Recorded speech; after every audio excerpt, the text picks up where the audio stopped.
Delsing spent 25 years on the PGA Tour and is a lifetime member of the PGA Tour and PGA of America. Now he provides his unique perspective as a golfer and network broadcaster. It's time to go on the range with Jay Delsing. On the Range is brought to you by Pro-Am Golf. Hey, good morning, St. Louis. This is Golf with Jay Delsing. I'm your host, Jay. I got Pearly with me. Pearly, good morning. How are you? I am good, ready to roll, and just appreciate the good weather. Yeah, no kidding. We formatted the show like a round of golf, and the first segment is called the On the Range segment, and it's brought to you by our friends at Pro-Am Golf. Check out, this is probably your favorite part of the show, isn't it? The social media mentions. Bring it on. Check us out on social media. Twitter is at Jay Delsing. Facebook is Golf with Jay Delsing and Jay Delsing Golf. LinkedIn is Jay Delsing, and our Instagram is a mystery. And the reason it's a mystery is because we don't announce it, and somehow it's growing. That's perfect. Yeah. Also want to give a shout-out to Bob and Kathy Donahue at Donahue Painting and Refinishing. Folks, if you need any work done on your house, these guys do high-quality work. When I was playing, Bob Bertillo, we used to talk about seeing the shot and then paint the picture that you saw. Well, if you have an image of your home, call Bob and Kathy Donahue. They'll help you out. They're great folks. All right, cool. So what's this show look like, Pearl? I got an interview with Jay Randolph Sr. I love that. One of the coolest guys. He has been around he's 85 years old, and what a career he's had. He's worked on 3 Olympics. He's done almost all the major networks. He even did a play-by-play of the St. Louis Blues hockey when they first came to town.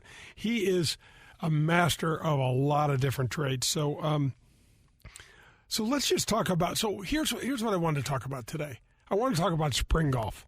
I want to talk about. We're all excited. Hell, we've had a winter that, to me, seemed miserable. Most people said, "What's your deal?" It wasn't that. It was kind of mild. It felt horribly long to me. And now we're sheltering in place, and thank God for golf. We can get out, get some fresh air, get some swings in. But, man, Pearl, the golf courses are beating everybody up right now. The coolness, the wet, the spring, the way the grass is so thick, guys can't always mow the rough, etc. I think it always beats us up. Maybe this year is a little bit more so. But, yeah, I agree, Jay. I think, setting those expectations is important. It really is important. In the fall, it gets to be a bummer from time to time. It's wonderful, but then there's leaves, and you might lose the golf ball. Now you're thinking, I just missed a fairway by a little bit. I can't find my dang golf ball. Yep. That's one of the places to kind of make sure we're even paying attention to that. And then also, and you bring this up from time to time, I think it's always a good lesson, and you see even the tour guys mess this up. When you're, quote, out of position, and this time of year out of position's off the fairway, if you think you can get a 5-iron out of the rough, grab like an 8 or 9 iron. Exactly. Get it out and get it back into the fairway. Do not hit 2 shots in a row from the rough. That's what I wanted to ask you. So one of the things that happens, it's like the double whammy because we get so much spring rain. So golf courses are also soft, meaning obviously the rain's going to create a hell of a lot more rough than we're used to having. And those soft conditions, Pearl, it's brutal, no roll. So the golf courses are playing probably longer than they'll play all year. No question. And when folks go to judging how far their ball goes, they're just not. It's just not accurate enough. I mean, when I did my pro-ams, and we had a lot of success in our pro-ams, my teams really did well. We would always add at least a half a club onto our yardages without my amateur or two. Our amateurs knowing. Yeah. Or two. So instead of saying, folks, when John would be caddying for me, and we'd walk the fairways with our groups, and we usually had a great time as well. If the yardage was 150 yards to the flagstick, we would give them 160. Yep. Absolutely. Doing them a favor. Yep. And they're like, 160, and But Pearly was a pro jock. I mean, he was looping out there, so nobody was going to question him. But the other thing, it's easy to miss. We're excited that it's 60, 65, right. Maybe pushing 70 degrees. Right. It's nice, certainly compared to the winter. But it's not 85 or 90 like the summer. A golf ball in 60 degrees and a golf ball in 90 degrees is also a big difference on how hot that thing is. Oh, this golf ball, for all its rocket-type characteristics, doesn't perform very well at all under 60. Even the difference between 60 and 80 is huge. So I'm saying, wet conditions, longer rough, etc. But that 20, 30 degree temperature is a big difference in the ball jumping off the club. So it's so easy to say, oh, it's early in the year, I don't have any pop in my bat. Well, there's 4 reasons you don't. And maybe it's also because you're a little bit rusty for the winter, but mostly it's conditions is what I would say. So one of the things I want to tell folks about is helping them with their pitching and chipping around the greens in this heavier type rough. And John, and folks, I can't tell you enough how important it is to get angle. Lift your club up a little bit on your backswing when you're pitching around the greens, because that is going to provide you with lift and get your ball up in the air. And it also is going to provide you with less resistance from the grass that you're trying to get your club through. If you go in with a normal little pitch shot, a normal little swing like you'd use from the fairway, and you're playing in 3 or 4 or 5 inch rough, you're never going to get to the ball. So the shallow is what you kind of want to do from the fairway. You can't do a shallow attack, meaning there's too much grass there. You want a real steep attack, the angle that has the least grass between you and the ball. Right. I mean, essentially, Pearl, when I get in those situations, I am going in there with my most lofted wedge, and I am trying to drop the back bounce of that wedge right on the back of the ball. I am trying to take as much grass out of play so I don't have to try to figure out how much it's going to interfere. Yep. I mean, that's what makes the rough so tough. You misjudge it and think it's going to interfere a lot, so you give it a little more gas and you send the ball all the way across the green. Yeah, you're not going to guess right. So the best thing is, what's the quickest way to the ball with the least amount of grass? Yep, and also accept there's only so much I can do with this ball. Oh, I want to hit a high, soft flop, blah, blah, blah. Well, guess what? Kind of square your blade up a little bit for the most part, and get to that ball and just get the dang thing on. Get out of that problem. I hate seeing amateur golfers open that club face, meaning that point's way to the right of your target. I can't stand that. Yeah. It is just You and I would work on that on tour all the time. Just say, square it up. Pearl, it was the only way we were ever taught to hit it soft, because we didn't have a 60-degree wedge. We were hitting these shots with 54s and 55s, and, I can't tell you how important that is. The other thing is, and this is one of my true loves, I love the short game part of the game. The difference between power and precision. Every time you say that, just for the record, I think of all the years. Oh, all the heartache. All the heartache. Where the short game was just so painful. And it's just so cool that you... Now that I'm retired, I don't have to... No. You had several years at the end of your career. It was just so cool because that was just brutal. Oh, it was brutal. For years. Brutal. It was brutal. My dad would say to me in his lovely vernacular, and I can't repeat it on the show or else we'll get bounced, but he'd say, son, your short game is like... something and castle. He'd say outhouse and castle, but did not say that. It didn't say, and I'd say, what are you trying to say, Dad? Anyway, when it was good, it was spectacular. When it was okay, it was awful. And when it was bad, it was horrendous. Let's go home. Yep. It was horrendous. But to your incredible credit, this does not happen very often. You not only turned it around, you turned it into a strength, something you've been comfortable with, and actually you've been able to teach some really good players how to do it as well. One last component we want to talk about with the pitching. 2 last components. The face never gets rolled over. Okay, so the face of your wedge stays open and pointing to the sky on the way through. Okay, folks, it doesn't turn over like you do when you're releasing your driver and trying to smash your driver and hit it to its capacity. It stays pointing to the sky, and you're going to be able to hit much softer, much more consistent shots. Last thing is, don't lead too much with the handle of the golf club. We want that shaft coming into the ball almost with the handle and the head getting to the ball at the same time. Almost. And it is where I see 90% of the short game misses happen because, guys, lead with the hands. Someone has said put your hands forward and get your hands firm. They yank that left hand forward on the way down, Pearl, exposes the leading edge, and what does that give you? Chunks or skin. or thin shots. One of the best lessons I ever saw that on TV was showing Jim Furyk was talking about his short game and how up and down, perpendicular to the ground, he wanted that shaft to be. Yep. And it makes so much sense once you understand kind of the angles and the science behind it. That's a great point, Jay. Yep. Well, that's going to wrap up the On the Range segment. Come back. We are going to have our interview with Jay Randolph Sr. Pearlie and I will be back for the front nine. It's Golf with Jay Delsing. This is Dan McLaughlin, TV voice of the Cardinals. St. Louis is one of the best sports cities in the country. We also have a tremendous history of supporting professional golf. We're excited to bring professional golf back to St. Louis with the inaugural Ascension Charity Classic, September 28th through October 4th at beautiful Norwood Hills Country Club. Legends like Ernie Els, Fred Couples, Jim Furyk, Steve Stricker, and many more will be in St. Louis. For tickets and sponsorship information, head to AscensionCharityClassic.com. That's AscensionCharityClassic.com. Are you tired of forking out the big money, all those dollars on golf balls? Well, we finally have an option for you. Let us introduce you to Sniper brand golf balls. This brand new product is a Surlyn-covered ball that is just great to play. It's long off the driver, it's accurate with the irons, and importantly, it's soft around the green. And you know what the best part is?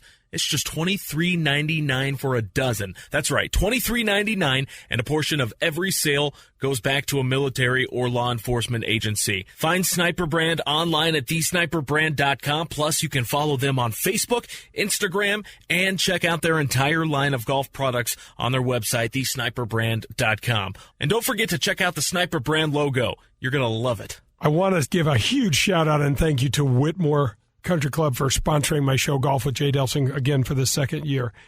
When you join out at Whitmore, there's 90 holes of golf. You get access to the Missouri Bluffs, the Links of Dardenne, and the Golf Club of Wentzville, and the cart fees are already included in your membership. There's no food and beverage minimums. There's no assessments. They have a 24-hour fitness center, large pool complex, tennis. Man, they've just got great family-oriented stuff. And if you get over there, you got to go in the golf shop, and you have to say hello to my friend Bummer. Bummer is just a delightful guy that will love to help you and your family with your golf game. He and his staff out there run golf leagues, skins games, members tournaments, couples events are available all year long. If your family is looking for a place where you can hang out, have fun, enjoy good food, golf, sports, just a family-friendly atmosphere, you got to go to Whitmore Country Club. You can reach them at 636-926-9622. We're all experiencing very trying times right now, but hopefully we can reflect a little bit on the things that matter the most to us, like family and community. At St. Louis Bank, we want to wish you and your family safety and good health. We're a part of this community, and we are all in this together. In such uncertain financial times, you've probably never needed your bank to step up and support you more. We know, we hear you, and we are here for you. Our banking experts are doing everything they can to help. We're offering a skip-a-payment to all consumer accounts for mortgage loans and home equity line of credits. We're offering payment modifications with up to a 6-month deferral. Our commercial and SBA loans will be handled on a case-by-case basis to provide the best relief for each unique situation. We understand that communication and speed are essential during this critical time. Get in touch with your commercial banking officer to take advantage of this program. If you'd like to speak with us, you can call 314-851-6200. We are going to move through this hardship, and we're going to do it together. St. Louis Bank, here for you when you need us today and in brighter days ahead. Grab your clubs. We're headed to the front nine on Golf with Jay Delsing. The Front Nine is brought to you by the Ascension Charity Golf Classic. Welcome back. This is Golf with Jay Delsing. I'm your host, Jay. Pearlie is here with me. And, Pearlie, we are headed to the front nine. We got to thank our folks out of Whitmore. Thanks for sponsoring the show again, guys. A great partner. They have been terrific. There's 90 holes of golf out of Whitmore. When you join out at Whitmore, you get access to the Missouri Bluffs, the Links of Dardenne, the Golf Club of Wentzville. The card fees are included in there. There's no food or beverage minimums. Man, you got to go see Bummer. Bummer and I are going to have a little grudge match this year. You got to go see Bummer. He's the assistant pro, and he just loves the game and does so much for juniors, and he is out having young little boys and girls with clubs in their hand and swinging and letting them have fun and teaching them things. But they also run golf leagues and skins games and members tournaments, couples events all year round. There's a kids club in the main clubhouse, so you and your significant other can jump in there and drop your son or daughter off and go get a cocktail, go play golf, go have dinner. There's tennis if you want it out there, 24-hour fitness center. It's just a great family place. It really is. They're still doing a great job out there amidst the sheltering in place. Golf has been going. So you can reach them at 636-926-9622 and ask for Bill Brungart. Bill's a great guy. He's at extension 130. All right, so Jay Randolph Sr., just one of the more distinctive voices from the TV, from my youth growing up here in St. Louis. He was the announcer for the Cardinals on Channel 5 for 21 years. He was involved with the Blues. He's done 3 Olympic Games. He's called bowling. He said the only thing, I think he told me today, the only thing that I haven't called is women's field hockey. Yeah, that's in there. Or something like that. So anyway, so let's go to that. Just a great St. Louis and great human being. This is Jay Randolph Sr. Without question, the most famous Jay from St. Louis. This is Jay Randolph Sr. Thank you so much for joining me. Well, I'm happy to be with you anytime. And, of course, we have another Jay from our area, Mr. Haas, who's made more money than all of us put together. But he sure has. He's had a great career, but I certainly am happy always to talk to you, Jay, and I'm a little disappointed that with the rules being what they are today, that you're not getting to play more on the Champions Tour, but that's another story for another time, I guess. Well, I so appreciate that. You know, one of the things I couldn't be more excited about is this Ascension Charity Classic that's coming to Norwood in October. It's going to be a great event. Well, I hope it's going to be a great event. Right now, the way our world is spinning, I just don't know. They keep canceling and keep changing dates, and I've never, in all my years, I'm sure you too, I can never remember a time when there's so much uncertainty and so much tragic death in our country, and it's just, I hope we can get things squared away, and it will be a wonderful event. All of the participants that are going to be involved will be terrific, and it'll be wonderful for St. Louis to have a tournament that you can say is our tournament, and it'll be for 4 years, and hopefully it'll continue on beyond that. Yes, we really hope so. So, Jay, I look at your career. I got ready for this interview, and I just scratched my head. I've been fortunate to do 4 U.S. Opens for Fox. I look at the networks that you've been involved with, NBC, Golf Channel, CNBC, Channel 5 locally here, the sports you've done, Breeders' Cup, 3 Olympic Games, golf, bowling, baseball, hockey, NFL. You have done it all. What a career you've had.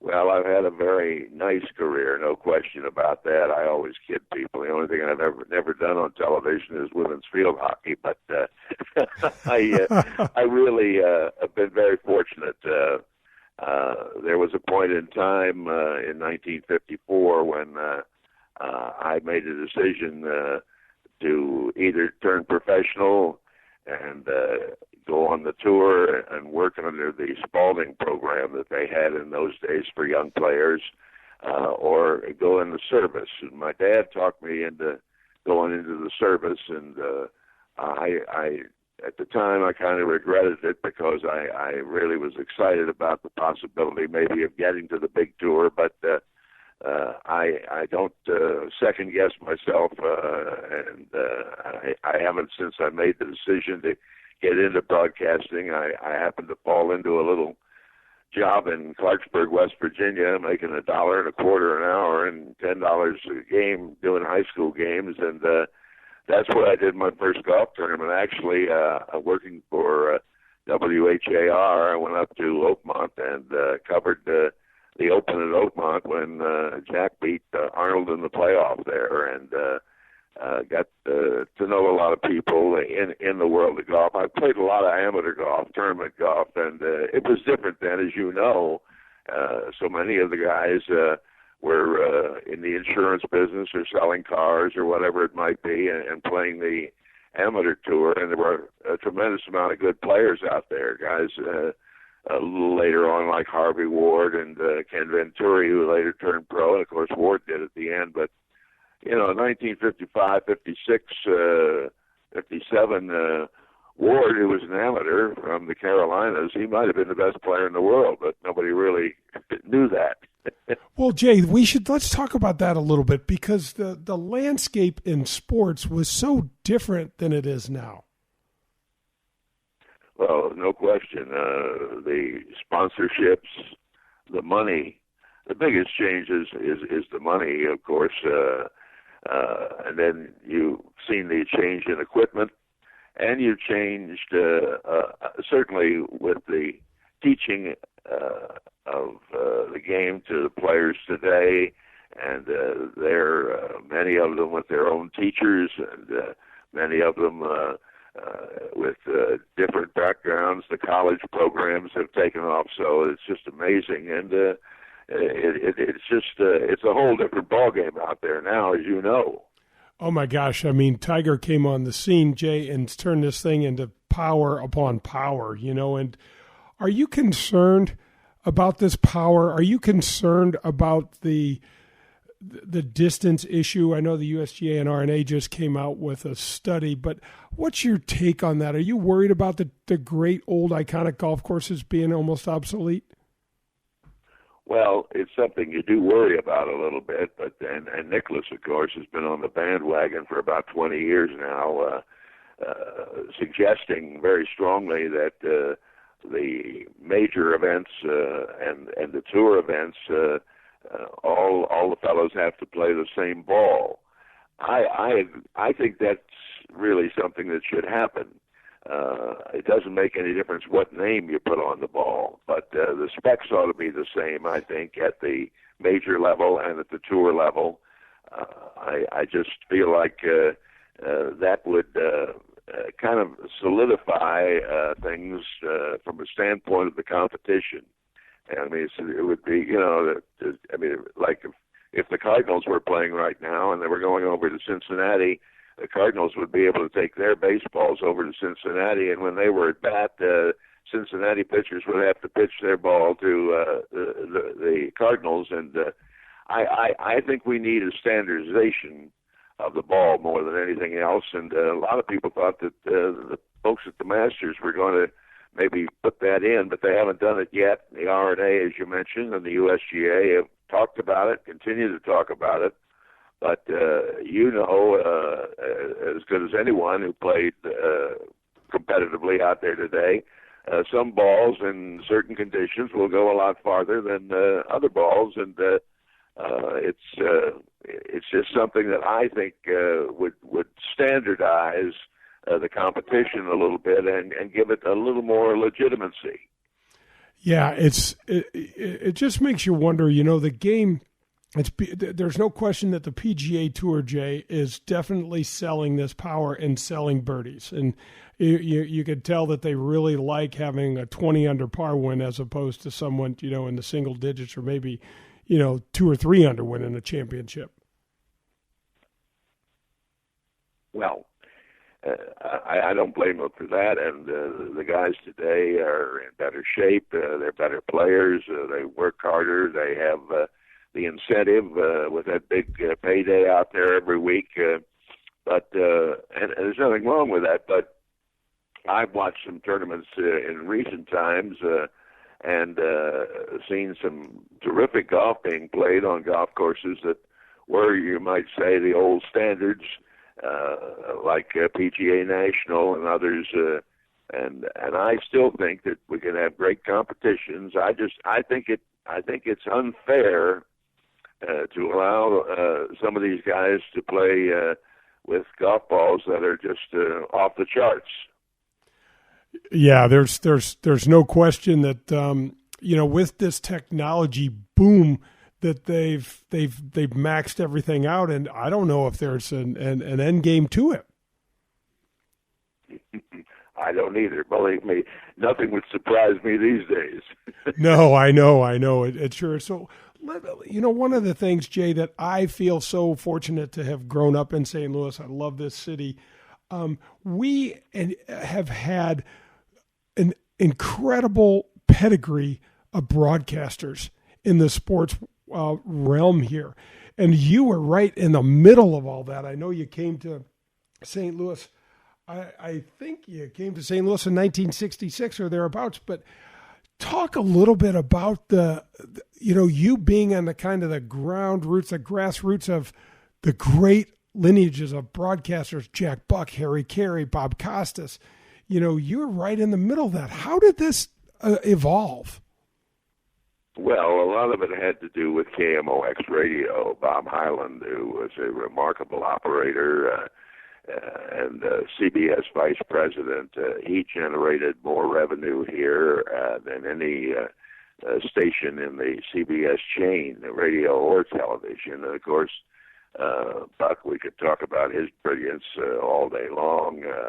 And you mentioned the other guys there, and I'm thinking also, we had the greatest hockey announcer that ever lived. He died much too young, Dan Kelly, and I think in terms of some of the other guys that were here for a while at one point in time, Gary Bender, tremendous announcer who was in our community for a while, and Bob Starr, who was maybe as fine a football announcer that ever lived. He was here at KMOX for a while. And we have had certainly a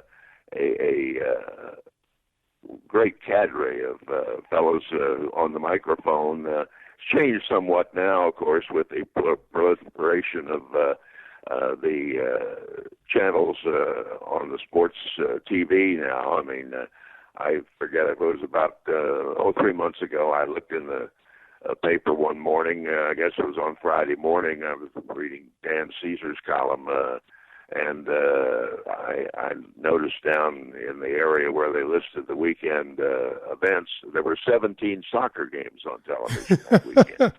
My, how we've changed, I mean, yeah, in my day when I was, of course, I came here to work at KMOX and was there 28 months before Channel 5 hired me away, and then NBC, and also I did a few golf tournaments for CBS in there, but it's changed so dramatically now with so many events on television, so much money out there.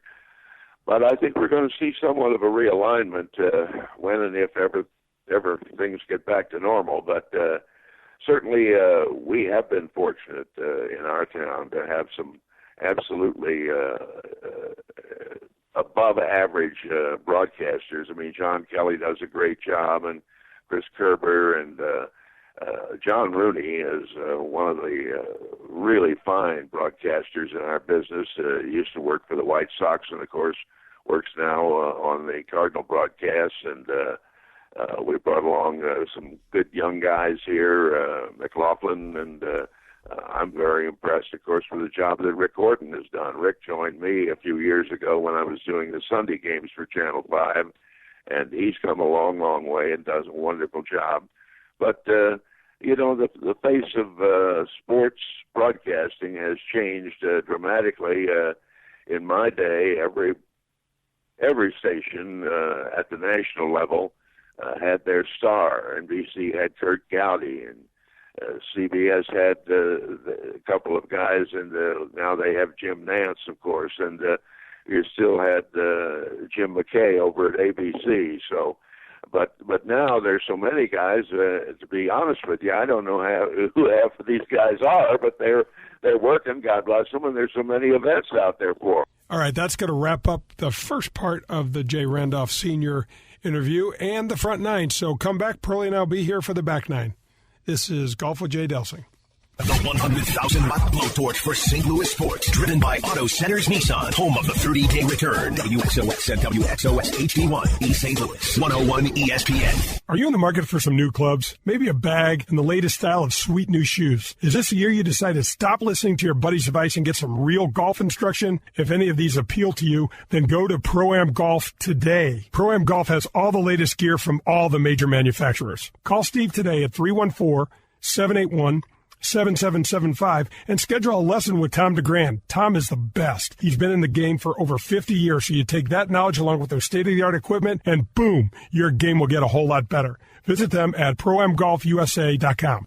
USA Mortgage is doing it again. Joe Sheezer and his staff have lowered rates again this month, and they will waive closing costs if you want to refinance to get cash out, lower your rate, shorten your term, or eliminate that costly, unnecessary mortgage insurance. If you are purchasing a property, they can issue a pre-approval letter within minutes. They are the largest mortgage company in the state of Missouri, and their volume allows them to quote the lowest rates.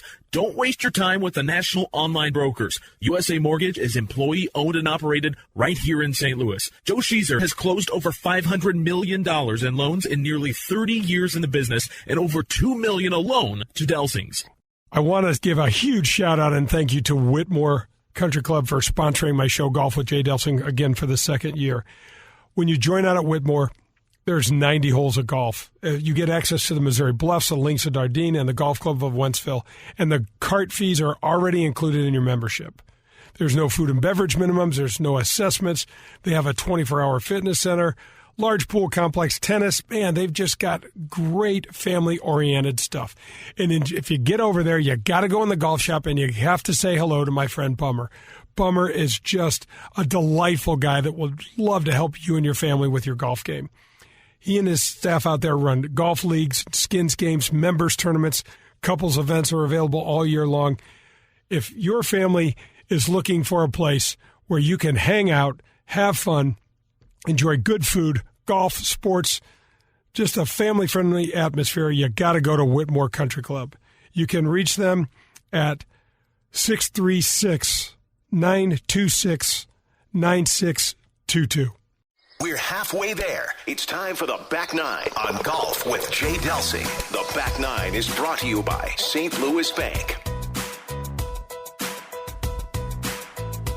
Welcome back. This is Golf with Jay Delsing. I'm your host, Jay. Pearlie is sitting right here with me, and we're headed to the Back Nine, and the Back Nine is brought to you by St. Louis Bank. And, man, St. Louis Bank is just doing some great stuff with this new SBA and the PPP program for the stimulus packages. So if you need anybody needs help, give St. Louis Bank a call. Pearl, let's just jump right in and get to the conclusion of the Jay Randolph Sr. interview. It's a good one. Well, did you ever imagine when Arnold Palmer got a group together and had 24-hour-a-day golf on Golf Channel, that would be, the start of massive amounts of content, like you said? I mean, there's golf all the time on TV now. Well, that's right. It's been unbelievable, and Arnold and I, of course, have been friends since we played college golf against one another, and I did a lot of events with Arnold over the years. Did his last win at Palm Desert when he won at Bermuda Dunes on the regular tour, but I didn't know whether it would fly or not. I remember the first time I got involved in something like that, I almost took a job at ESPN. They hired Jim Simpson away from NBC, and also came to me and offered me the number 2 slot. But they weren't doing anything but high school games when they started up in Connecticut. And I was doing very nicely here as the sports director of Channel 5, and, of course, doing about 40 events a year for NBC. But it didn't take the opportunity to go to ESPN, didn't take the opportunity to go to the Golf Channel, although I appeared on the Golf Channel a great deal in their early days. They would carry a lot of the events that NBC was doing, and people forget that when Goldie won the Masters in '62, there was no Thursday coverage, there was no Friday coverage, and it was just 9-hole coverage, the Back Nine on Saturday and Sunday. Now it's wall-to-wall golf. Oh my gosh, they get Tiger Woods as he's driving down Magnolia Lane. They're going to try to get him while he's having lunch and anything in between. Well, like Arnold, he moves the needle. He really does. Jay, have you ever considered writing a book or having someone do a book with some of the phenomenal experiences? I've considered it a couple of times, and I've never done it. I remember Jack Buck telling me years ago after he had written a book, Jay, go ahead and do it, but it's hard work and you don't make any money. I can just hear him saying that. There are times that I get up in the morning and I think about, boy, I could write a terrific book, and then by noon I realize I don't really want to do it. There's so much that I would have to leave out, and I never actually got down to the point of putting my name in the book. Yeah, no, I understand. Well, so when you look at, so if we go through a couple of sports, let's just start with golf because that's your and my, true love. Who is the best player you ever played with? And does anything, and I know this is impossible, but does anything stick out in your mind that you want to, a situation, a shot that you called, a cocktail party that you were, hanging out with probably Frank Sinatra and Arnold Palmer and all the, these legendary people back in the day? Well, it was wonderful because, of course, back in the day, as you mentioned, so many of the Hollywood stars had their own tournaments, and they were great events, and Arnold's tournament in the desert, which raised the monies to build the Eisenhower Medical Center out there, and everything was always great fun, and Chrysler was the big sponsor of that in the early going. But the celebrities liked the golf events. They liked being a part of those charities. And, Jay, when you stop to think of it, and you can talk about all the sports you want to talk about, when you think about over the years from, say, 1960 to now, there's been no sport worldwide that has raised as much money for charity as golf has. It's done a wonderful job with it. And it's also been wonderful for the guys on the tour. When Dean Beeman came along and took over the PGA Tour, he put a insurance program into play for the players, a retirement program that is unequaled anywhere in sports or, for that matter, for business. And Dean and I, of course, grew up together. He at Bethesda Country Club in Washington, and I lived in D.C. with Dad being in Congress for so long, and I was a junior member at Bethesda Country Club. We played a lot of golf. But the guys out there on the tour, and you know this to be a fact, they ought to salute Mr. Beeman every time they see him because he really changed the game for the professionals. No, he really did. And when you start thinking about all of the great players that cared so much, that have come before us, and in that time, they were all setting the foundation for what the PGA Tour is today. Yeah, no question about that. And I was there at the beginning at Onion Creek Country Club down in Austin, Texas, when Liberty Mutual decided to sponsor a senior event and started with one event and has grown into what is now the Champions Tour, of course. But Bob Goldby very much involved in that, talking about the St. Louis area factor. Bob, he was instrumental in really getting the senior tour going, along with Jimmy DeBarrett and a couple of other guys who meant so much to the start of that, and started with one tournament there in Austin, and now, of course, it's a huge part of the PGA and the PGA Tour, I should say. It's not a part of the PGA, but the PGA Tour. But the folks still come out to see these fellows play, and they watch on television. Their numbers are good, and the money is very nice for the guys who have gone and no longer can play on the regular tour. I'm not sure that I like some of the rules and regulations that have been put in and make it tough for a guy like you to try and get out and play on the Champions Tour. But anyway, it is what it is, and it's been a fascinating story to watch because golf is a game one of the games that we can play well into our 60s and 70s. Oh, isn't that the truth? And one of the things that we've talked about, I had Kay Cockrell on last week, and she talked a little bit about the social aspect of the game. And what goes with that, Jay, is the business side of golf, and then it rolls straight into the charitable engine that the PGA Tour has. Over $3 billion that they've raised. And, Jay, you're spot on. That number exceeds the NFL, the NBA, MLB, and NHL put together. And those groups have been around for hundreds of years. Well, and St. Louis is a kind of an iconic city for that. As you know, in a normal golf season, and this is not a normal golf season, but we would have 4 or 5 charity events on many Mondays here in our town. And it's just remarkable.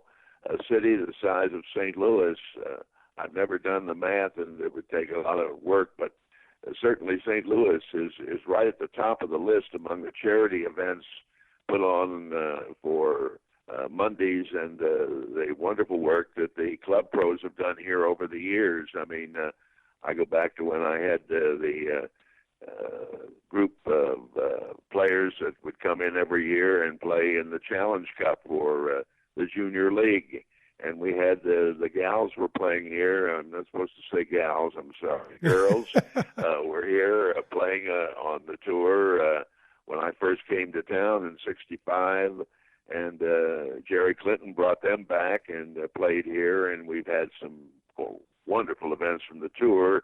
PGA, of course, has done a nice job when they've come here. And St. Louis has done a nice job. If you want to have a successful golf tournament, you can put it in St. Louis anytime, and it turns out better than ever. They broke the record for the PGA here, of course, and I think the Ascension will be a terrific addition to our golf.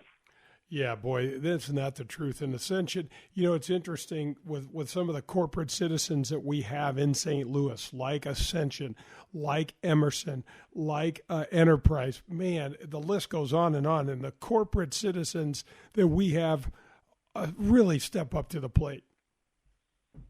They really do. And it's because of the togetherness of this community. When it comes to golf, golf brings people together in very unusual ways, and it sets kind of a karma of events that can be played, and nobody's done it better than the St. Louis area, I can tell you that.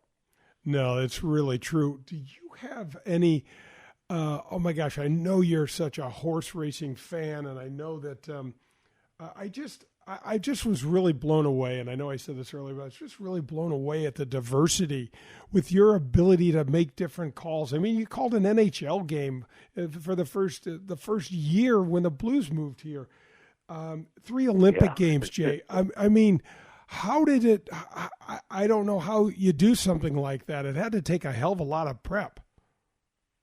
Well, it did take a lot of prep, and when Mr. Solomon brought the Blues to St. Louis he was very much involved with Bob Hyland. Mr. Hyland loved radio and hated television. And they decided, of course, that they wanted Jack Buck to do the radio. And Mr. Solomon, I remember, told me he was going to ask Mr. Hyland if I could do the television. Well, I had never done a hockey game in my life. I had seen a number of hockey games back east where I was growing up at the time, but you know, I didn't know really icing from offside. It was, and Jack and I both were working very hard and struggling to do the broadcasts on radio and TV, and it would be the following year that Mr. Solomon would bring Dan Kelly here from Ottawa, and of course, as I mentioned earlier in our chat. He was the best that there ever was, and the guys today, Doc Emmerich is fabulous, and John Kelly does a beautiful job here, but Chris Kerber, but again, just continuing on with a high degree of talent that we've had here, but it's amazing today to see how things have changed. And as far as my career goes, that was one of the hallmarks for me. Whenever there was a new event, whenever there was an event that the NBC was going to give a try to, I usually got the call. Bowling, and I remember I did the first game in the Superdome for NBC with Paul McGuire. I mean, I had so many thrills over the years. Preparation was something that I was very strong about, and the network knew that. Chet Simmons, during the wonderful years that he was running the NBC Sports Network, he would call on me quite often to work with new announcers they were trying to bring in, fellows who had played and were now retired, but going to try broadcasting, and have me try to bring them along and see how they would do. The versatility that I offered from my career standpoint was very helpful to me over the long haul. Oh, my gosh.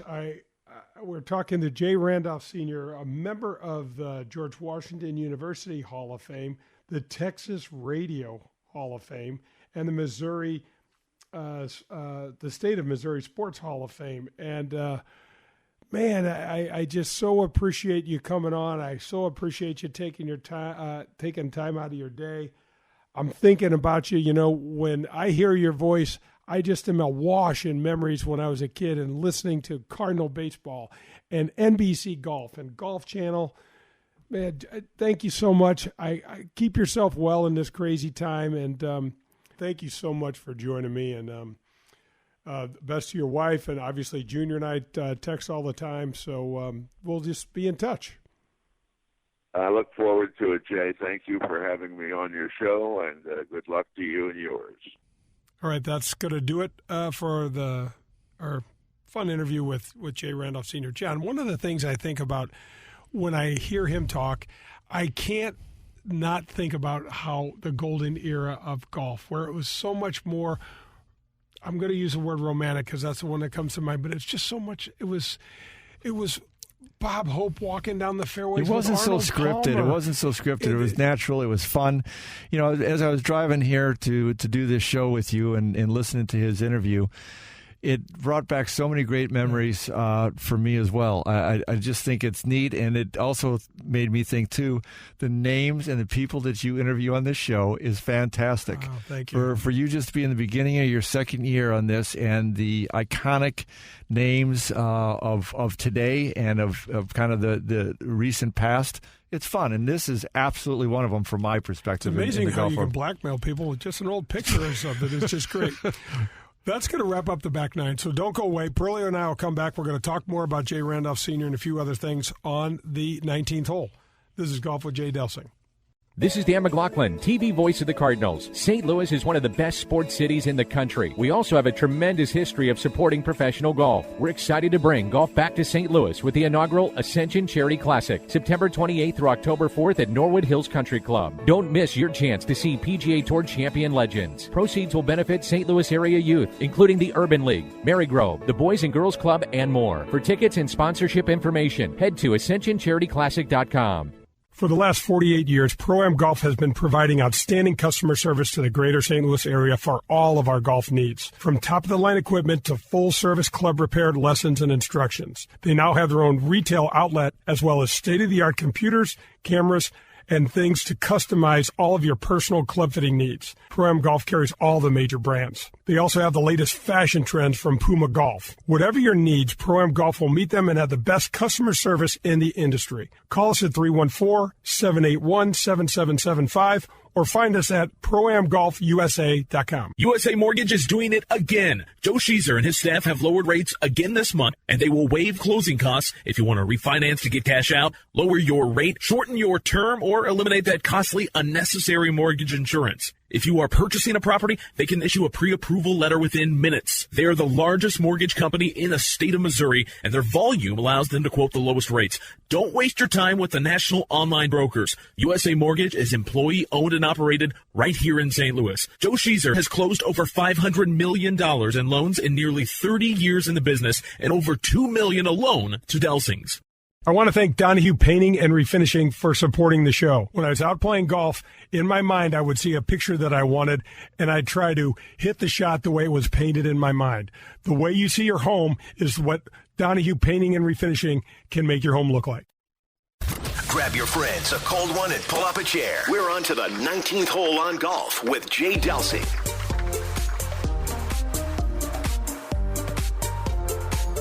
Meat, good job on the tunes. I like it. I like the transition music. Gets me in the mood. This is the 19th hole is golf with Jay Delsing. Welcome back.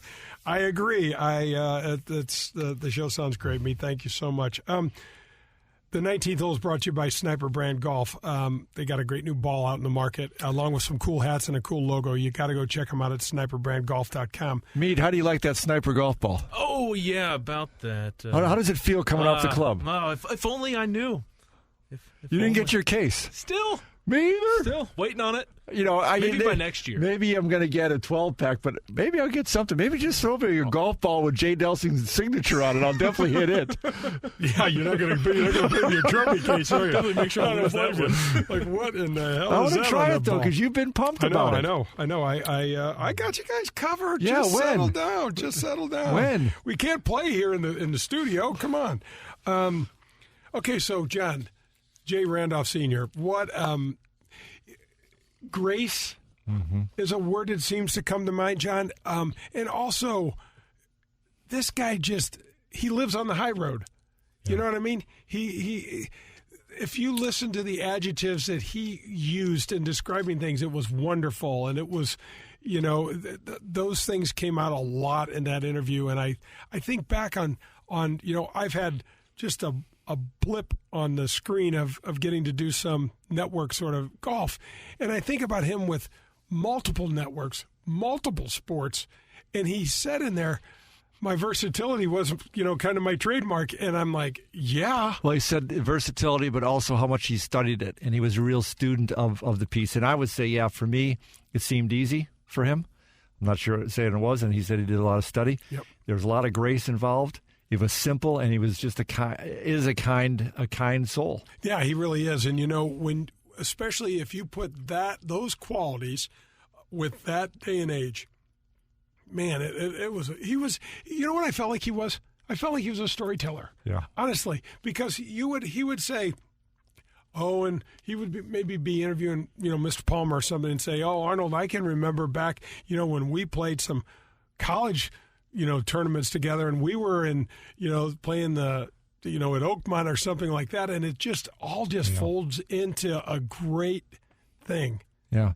Fun guy to listen to. One of my favorite parts of the whole interview, when you guys talked about whether you should write a book, and he said something about, I'd have to leave so much out. That's the stuff. That's what everybody would want in the book, obviously done the right way. But you mentioned something as well in the interview when you started kind of listing off the litany of names that he was hanging with. And back when it was a little bit more casual that way, man, they had to have some fun times. Man, it had to be some fun times. Pearl, there weren't phones on anybody's. There weren't cameras on anybody's phones. There weren't phones for the most part. And I when I think back of I just constantly go back to the desert, Palm Springs, and think back about the days of the Hope and the Bobo, Desert Classic, and just the small golf courses. People were sitting out in their backyards. I mean, I had a guy. This is a funny story. So I tell my folks, you need a cocktail to play, order it with your eggs. Because we got early morning times out there. You got to be ready to go. So I get this guy, and he's a low handicap. It's like 2 or 3, and he is awful after 2 or 3 holes. I said, Bill, what do you got going on here? He goes, man, I said, what do you need? What's happening? He goes, man, if I could get a Bloody Mary. And I go, I think we were playing at Indian Wells. And, Pearl, that course is super right on top of you. And the next thing you know, I hear him knocking on a door, and he says, can a golfer get a Bloody Mary? On somebody's condo or something. But he has no idea who it is. There's a lady opens up and says, come right in. Well, not only did he come out with one, he came out double-fisted. He's a team guy. No, he was. He well, for himself. Yeah, for himself. Yeah, he was not a team guy. And the funny thing is, his game turned around like absolutely. Just in hey, minutes. those guys that get out there, they are so nervous, and especially if they're lower handicappers. The high handicappers are afraid of missing the golf ball, so that's a whole problem in itself. And then the low handicappers are, am I going to embarrass myself that I'm saying I'm a 4 and I'm going to shoot 96? Yeah, that's right. Because they're going to shoot 96 most of the time. Well, we're not going to count them all. Thank God. Going to go, thank God right it's a scrambly thing, and we don't have to care. But we could tell it would have been 96. Yeah. When I think of Jay Randolph Sr. and I think about those golden years of the tours I was referring to, it was the Glenn Campbell L.A. Open. It was Sammy Davis Hartford Open. It was Andy Williams, the Clambake baby, San Diego Open, and one of my favorites besides the desert was the Bing Crosby Clambake. Clambake Did he do any of the shells? I should have checked on that. Did he do Jay any? Randolph? Yeah. I did not see any of that because I prepped, to interview him. I didn't see. I thought he did some special matches. Maybe they weren't shells. It wouldn't have surprised me. He did a lot on the Golf Channel. And did you hear him say he had an opportunity to jump in with ESPN at the inception? But he said, "Hell, they're doing high school sports. Well, they did. Why would you do?" You and I talked about that a couple times. Yeah. It was who's this? Who cares? Yeah. Type of a thing. Well, it's different now, but at the time, right. There was a tower up there. We were kind of laughing at them, and we were at the Pasatimpio. Yeah. We've mentioned that before, and we didn't know who they were. It was fun for us because there was a camera. But right. Where's it going to? Well, yeah, who's going to see it? Like right. Nobody that we right. know of. But right. Could you imagine going up to someone like Jay Randolph Sr., who's been around for so long, and asking him to leave as the sports director at a big market here like St. Louis to go to a high school? Gosh, I don't blame him. Yeah. I mean, obviously, he was never short of work. It looked like to me. No, and he also was adventuresome. He would try a bunch of different things. Did try a bunch of different things successfully. Yeah, right. Really, really awesome to have him on the show. Okay, so you want to just talk briefly? I know we don't have a whole lot of time, but what else can we help folks with spring golf wise? We covered it a little bit on the range segment and helped them with the rough. I think, me, with business and golf and anything else, talk a little bit just about the basics. What do you want to kind of get going so that you can enjoy the rest of the year? Okay, so how about starting from about 3 feet away? Right. So the first thing is work on your short putts. You want to lower your score, quit 3-putting. Okay, quit 3-putting. So work on those 3 and 4 foot putts. All right, take pressure off your short game that you don't have to chip it a foot to make the next one. And you're hitting it. It'll work its way back through the bag. And then the other thing is, John, work on getting a consistent setup, not only with your long game, but with your putter and your wedges and everything. Get the ball in the right spot. If you're going to be hitting your wedges, chances are that ball needs to start in the middle of your stance. Okay, every once in a while you can throw it a little farther forward if you have to hit something really high, but not really. No. Start with you're going to hit anything wedge related around the green. Start with the ball in the middle of your stance. Folks, start with it in the middle of your stance. Shaft up and down, club face square, ball in the middle. Make it simple. And keep that club face pointed towards the sky as you come through that shot. Don't let the toe roll over the heel. And then also give a little thought to how you're addressing the ball on your long game. Get your forearms level. Don't get that your right-handed golfers. We see it all the time, Pearl. Their right arm is just straight on top of their left, and it causes such a slice every time. So get those forearms pretty level. Stack your feet, your knees, your hips, and your shoulders on top of each other. Man, if you could just do those little things, clean up the short putting, and play from the same position more times than not, strokes off your game. Isn't there something, I think you would agree with this, Jay, if you could be out on the tour going around from week to week and just feeling rock solid from about 4, 5, 6 feet and in, how much easier is the game? Oh, so much. You sleep better, you practice better, you want to play, you shoot better. 4, 5, 6 feet, just be rock solid. That doesn't even mean make every one of them, but just feel like I'm going to make this thing. Bro, on my worst hole ever, I was still putting, I'd still have something inside of 10 feet for par for the huge majority of the time. And the boost that it gives you when you slap a ball all over the place, you hook one off the tee and then you have to pitch out and then you hit something up there 6 feet. The boost that it gives you saving par after you've just missed every shot is Huge. like making 3 birdies. Huge. Yep. Well, Pearl, that's going to wrap up another show. Thanks for joining me, Meet. Thanks for doing what you do for the show. We really appreciate it. And come back next week. We are going to have Ted Scott on the show. Awesome. He is a caddy for Bubba Watson. Just a great guy, great human being. And I don't want to forget to say thank you to the Donahues, Donahue Painting and Refinishing, Bob and Kathy. They're great people. You need anything done to your home. These guys, high quality, and they stand behind their product. They're great folks. So give those guys a call. This is Golf with Jay Delsing.